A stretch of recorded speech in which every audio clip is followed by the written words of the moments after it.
पत्थरबाजी भी हो रहे थे, अनगिनत व्यक्ति थी और अंदर तो कम से कम 20-25 से अधिक घुस चुके थे। पत्थर फेंकने पे ऐतराज किसी ने नहीं जताया, ना दिग्विजय सिंह जी ने, ना ओबीसी जी ने। अब पत्थर फेंकने वालों पे कार्रवाई, विजुअल फुटेज देखे ना। वो राम के नाम पर आखिर क्यों है तनाव? ऊपर से उधर से भागते हुए हम सब बच्चों को लेके नीचे आए। इधर का 4-5 जिलों में मामला दर्ज हो गया। पीछे करें ना। यदि भाईचारा,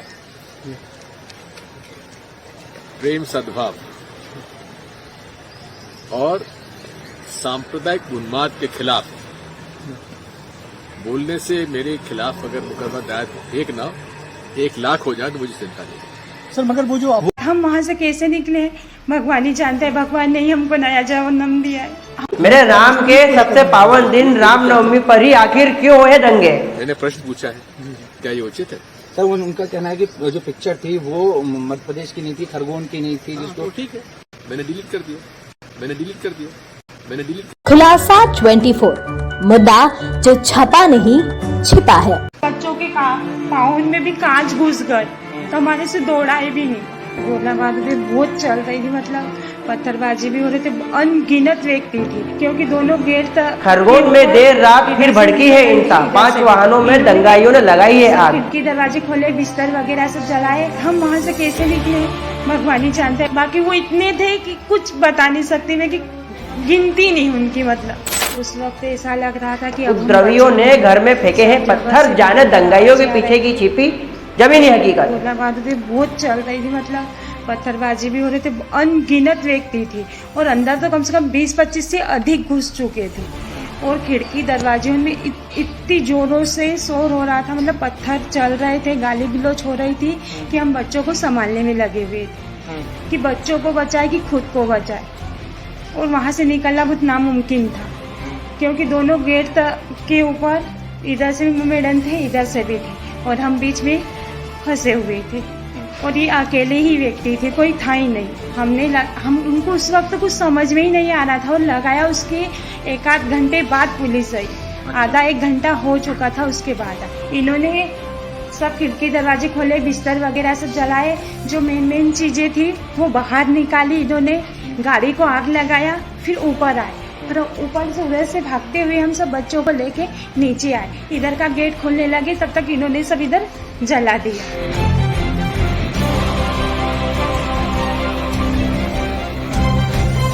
हम वहाँ से कैसे निकले भगवान ही जानते हैं। भगवान ने ही हमको नया जन्म दिया है। हमने इस चढ़ाव के ऊपर थोड़ी जगह है बीच कोने में, वहाँ पे सारे बच्चों को करा, लेडीजों को एक साइड से करा और फिर हम 1-1, 2-2 निकलने लगे, पर गेट भी खुल नहीं पा रहा था हमारे से और बच्चों के पाँव में भी कांच घुस गए तो हमारे से दौड़ाए भी नहीं।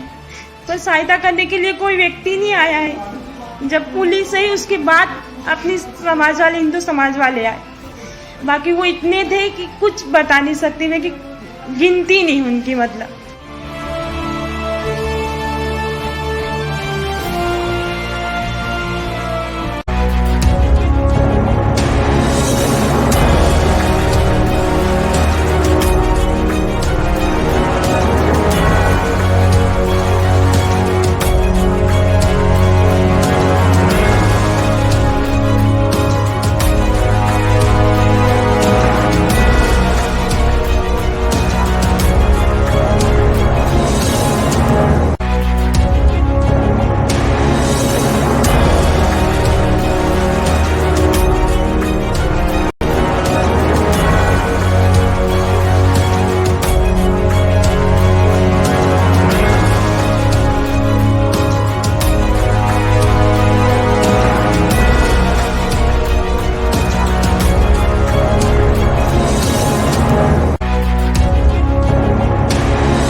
मध्य प्रदेश के खरगोन जिले में दिन भर हिंसा, शांत रहने के बाद एक बार फिर देर रात हिंसा भड़क गई।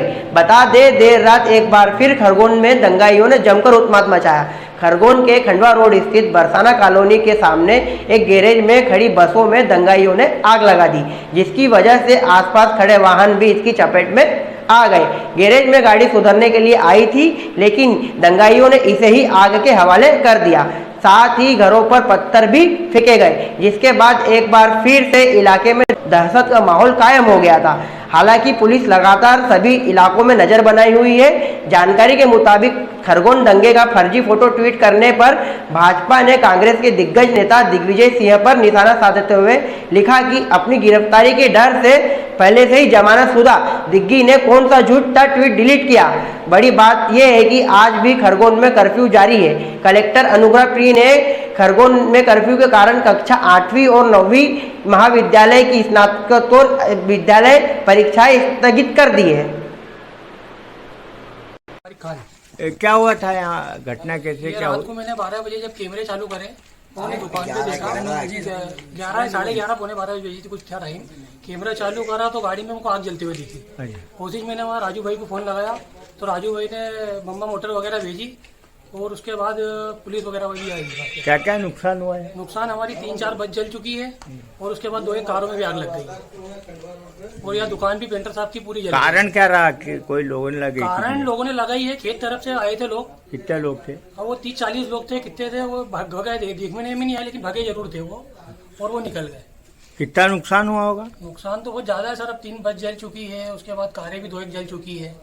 कितना फिर भी लाख में कितने? 10-15 लाख के लगभग जाएगा। 1 करोड़ और ऊपर भी जा सकता है, कोई दे नहीं सकते आप। ये तुम्हारी दुकान का है? तो मेरी दुकान का है, बाकी इनकी दुकान का जो है बसों वगैरह का तो देखना पड़ेगा इनका कितना हुआ है। क्या नाम है? मेरा बता रहा हूँ मुबारक डिंटर। बस और एक कार में आग लगने की, आंशिक आग लगने की बात की जा रही है। फायर में पहुँच के पुलिस भी मौके पर पहुँची है।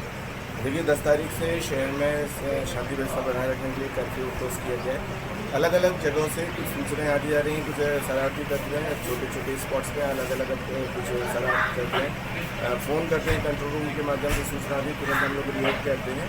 कुछ आग लगाने की, कचरे में आग लगाने की, कुछ इस तरह की सूचनाएं आती होती हैं। कर्फ्यू के दौरान सभी को घरों के अंदर रहने की हिदायत दी गई है, बाहर मूवमेंट के लिए मना किया गया है। फिर भी जो लोग हैं उनको सख्ती से फिर हम लोग कार्रवाई भी कर रहे हैं और उनको घरों में भेज रहे हैं। कुछ सूचना जो मिली थी उनको फायर ब्रिगेड की जो टीम्स हैं वो बराबर उस पर नियंत्रण करती है। फिलहाल अभी शांति व्यवस्था कायम है और कर्फ्यू भी जारी है। सर गिरफ्तारी और कुछ लोगों की हुई है कैसे? कुल अभी तक हम लोगों ने लगभग 90 लोगों को राउंड अप किया है। उनकी जो विवेचना में साक्ष्य हैं उसके हिसाब से गिरफ्तारियाँ हुई हैं और उन पर कार्रवाई चल रही है, सख्त कार्रवाई चल रही है। दिग्विजय सिंह ने ट्वीट किया कि मस्जिद पे झंडा उंडा लगाने का, वो कुछ आपको संज्ञान में आया? नहीं तो खरगोन में ऐसी कोई घटना की जानकारी नहीं, मेरे को इस तरह की कोई जानकारी नहीं। कुछ सोशल मीडिया में कुछ मैसेज जो पर्सनल लोग हैं तो चल रहे थे कुछ नहीं, वो बोला जा रहा बिहार का मामला है, कहीं बोल रहा है खरगोन का मामला है। तो क्या कुछ ऐसा पुलिस की अभी तक जानकारी के मामले को लेकर अभी तक इस प्रकार का कोई झंडा उंडा नहीं लगा? सेंधवा नगर में उन्माद मचाने वाले दंगाइयों के घर भी तीसरे दिन लगातार मामा का प्रशासनिक बुलडोजर चलते देखा गया। वहीं अब तक इस पूरे घटनाक्रम में करीब 30 से अधिक आरोपियों को गिरफ्तार कर लिया गया है। बता दें पुलिस ने कुल 70 लोगों को चिन्हित भी किया है, जिनकी तलाशी की जा रही है। वहीं इस पूरे विवाद में शहर कांग्रेस अध्यक्ष समर खां को गिरफ्तार कर लिया गया है।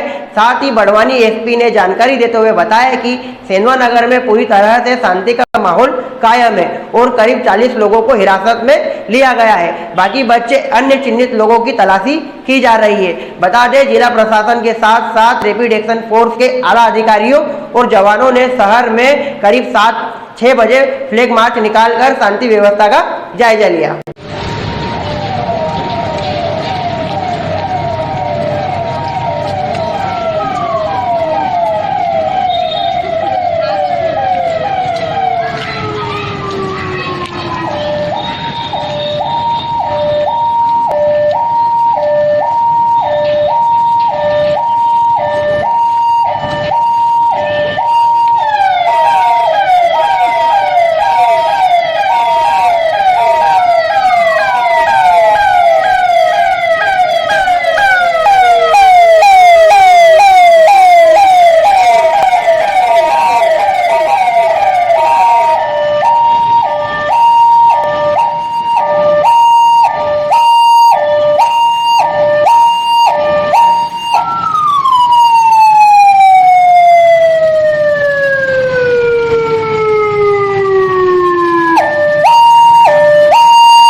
मुझे नजर ये आ रहा है कि मुसलमानों के खिलाफ नफरत पैदा करो, मुसलमानों के खिलाफ मेजॉरिटी में खौफ पैदा करो, मुसलमानों को डरा कर रखो, मुसलमानों को दबा कर रखो, मुसलमानों को सेकंड ग्रेड सिटीजन बना कर रखो। आपकी आस्था है, मुबारक हो, मेरी आस्था मुझे मुबारक हो।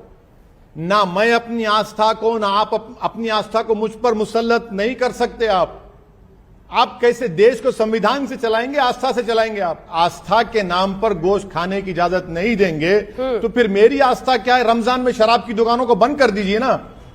कौन रोक रहा है आपको? पूरे बंद करिए शराब की दुकानों को रमजान के 30 दिन। आप ओवैसी जैसे लोगों के दिल में हम प्रेम भी पैदा नहीं करना चाहते। हमने उनका प्रेम देखा है कैसा है। एक दिन के अंदर रामनवमी साल में एक बार आती है, 12 स्थानों पर देश में दंगा हो जाता है। जेएनयू में मास पर हमारी त्योहार पे ही होता है ना, उनके पे तो नहीं होता कभी। कि होता है कभी? आपने सुना है क्या उनके त्योहार पे हो जाता है दंगा कभी? मुझे अफसोस इस बात का है कि आप एक पक्ष की बात कर रहे हैं। आप ऑलरेडी इस बात को तय कर चुके हैं कि आप जज बन चुके हैं कि मुसलमानों ने पत्थर फेंके, तो फिर किस्सा खत्म हो गया ना। तो फिर गोली मार दीजिए हमको, आप जेनोसाइड कर दीजिए हमारा। अब बाकी क्या रहा बताइए ना। आप ना हमको हर चीज पर आप पाबंदी लगा रहे हैं।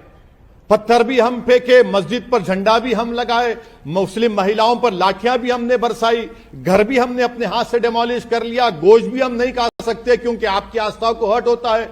तो फिर आप क्या करना चाहते हैं बता दीजिए हमको। विरोधी पक्षों को पेट्रोल बम फेंके, गोली चली, गोलियां एसपी को लगी, पुलिस वाले घायल हुए, टीआई घायल हुए, ये तो दिखे ही नहीं होंगे विरोधी पक्ष को। सिर्फ बुलडोजर ही दिखा होगा। यही इस देश की समस्या है और यही ये समझ नहीं रहे कि देश क्या चाहता है। आपने चलते हुए जुलूस को चलते बैल में आर लगा दी। अब कार्रवाई हो रही है तो आप चीख रहे हो। आप अरेस्ट करते ना उसको। आप घर कैसा तोड़ते? मेरा कौन से कानून तहत घर तोड़ा आपने? तो जेनीवा कन्वेंशन का वायलेशन किया आपने। एक मुस्लिम कम्युनिटी को कलेक्टिव पनिशमेंट की मिसाल दे रहे हैं आप। और पुलिस और सरकारें नाकाम साबित हुई। स्टेट कॉम्प्लिसिट वायलेंस हुआ है पूरा ही। और जिस तरीके से मध्य प्रदेश की बीजेपी की सरकार ने मुसलमानों घरों को तोड़ा है वो जेनीवा कन्वेंशन के खिलाफ है, नेचुरल जस्टिस के खिलाफ है। आप कलेक्टिव पनिशमेंट दे रहे हैं एक समुदाय को और मुसलमानों को, ये बहुत गलत काम कर रहे हैं। आखिर इतना सारा पत्थर आया कहां से? असला आया कहां से? गोली बंदूकें एक जगह पे इकट्ठी कैसे हो गई कि एसपी को गोली लग गई, टीआई का सिर फट गया, बच्चा आईसीयू में पहुंच गया, पुलिस वाले घायल हो गए। उस समय किसी का कोई ट्वीट नहीं था, न कोई आवाज उठा रहा था। जैसे करौली में आज तक एक ट्वीट नहीं आया राहुल गांधी जी का, सोनिया गांधी जी का। मैन मुजरिम करौली का आज भी नहीं पकड़ा गया है। ये एक क्रोनोलॉजी के तहत पूरे देश में 12 जगहों पर दंगा हो जाए, संभव है क्या? अब मॉब लिंचिंग नहीं, अब तो स्टेट कॉम्प्लिसिट वायलेंस हो रहा है। पहले स्टेट स्पॉन्सर्ड वायलेंस हो जाता, अब स्टेट कॉम्प्लिसिट वायलेंस हो रहा है। हर जगह संघ परिवार है। और अगर झारखंड में हुआ है तो कंडेमनेबल है। आप इंक्वायरी कराइए ना। आप कैसे तय कर लेते हैं कि एक समुदाय ने किया? मॉब लिंचिंग में मैं मारा जाता हूं, हर चीज में, और पत्थर भी हम फेंकेंगे, मस्जिद पे हम हमारी जला देंगे, महिलाओं को लाठीचार्ज करेंगे, 13-14 साल के बच्चों को रोड पर लिटाकर मारेंगे, आप फिर घर भी तोड़ देंगे। कौन से कानून तहत? पथराव एकदम होना चालू हो गया। जब पथराव एकदम चालू हुआ तो भगदड़ मच गई। भगदड़ में भी वो हुए, लोग घायल हुए। एकदम अंदर से असला लेके लोग निकले, गोलियां चली, एसपी को लग गई गोली, टीआई का सर फट गया पथराव में, पुलिस वाले घायल हो गए। जब मासूम बच्चा आईसीयू में भर्ती हो गया तब विपक्ष ने ट्वीट नहीं किया था, न दिग्विजय सिंह जी ने, ओबीसी ने, न किसी और ने नहीं किया था ना। मैम ये करेंगे भी नहीं क्योंकि ये तुष्टीकरण की राजनीति करते हैं। और यही कारण है कि अब 1.5 प्रदेश में ही बची हैं कुल। ये भी जब चुनाव होगा तो 1.5 से भी चले जाएंगे। ये देश की मानसिकता नहीं समझ रहे। आखिर मैं ये पूछना चाहता हूं कि हमारे रामनवमी के जुलूस पर ही पथराव क्यों होता है?